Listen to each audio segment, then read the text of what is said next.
Okay, so some days you're going to have these days where you don't feel like happiness is on the radar. You know, you're just going to have a really flat, negative kind of a day, or maybe a week, or even more.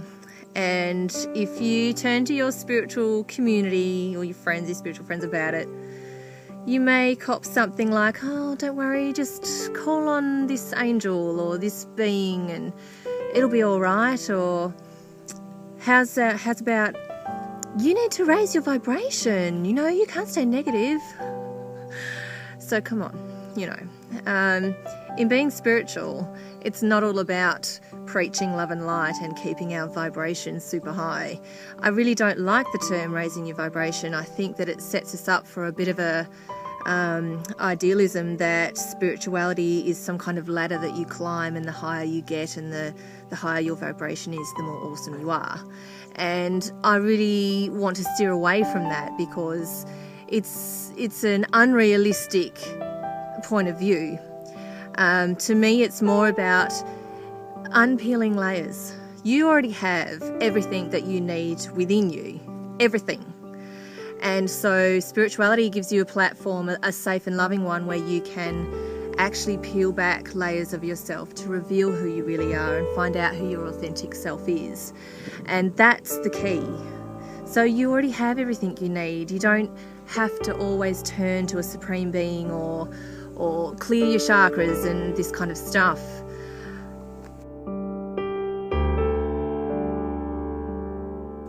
And as healers and spiritual professionals, we need to understand that not all people resonate with things like angels and ascended masters.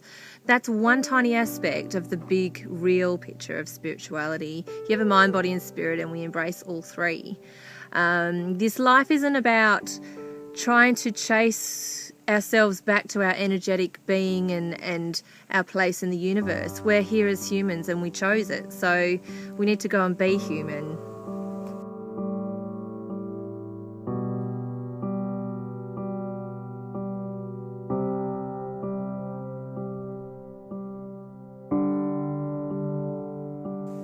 And what if you're spiritual and you just don't resonate with things like angels and supreme beings? What if you just walk through life intuitively?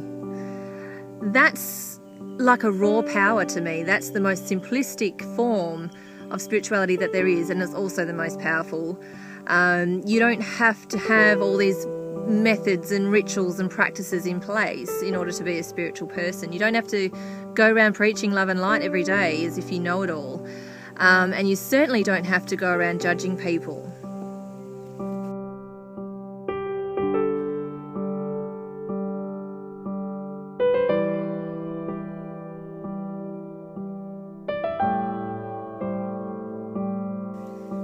When being spiritual, people don't have to practice your way of things.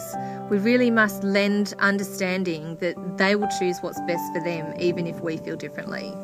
We're all here trying to make our way through the world in the best way that we know how. And when we realise that what makes the world go round does not drive us, that's when we stop and look, and we can turn to spirituality to set up a really beautiful, safe and loving platform for us to really face ourselves, because that's what it is about. Spirituality is not about some psychedelic experience or becoming the best psychic or healer that's out there at all. It's actually about yourself and facing yourself and realising those big questions and the answers to them, like who am I? Why am I here? What is my purpose? Find something meaningful about your life and find a way to deliver it. That's the key. Spirituality, your intuitive side and listening to your heart, these things can give you a really solid platform and foundation to get through that ugly work of facing yourself and letting go of anything that is slowing you down or holding you back. Fear, doubt, self-worth, anxiety, all these kinds of things. It goes really a long way in giving us belief in ourselves. It's really important that we believe in ourselves. So many people don't. I'd say that, you know, nearly every single human being on the planet today lacks a healthy self-worth values, healthy esteem. They just don't have it.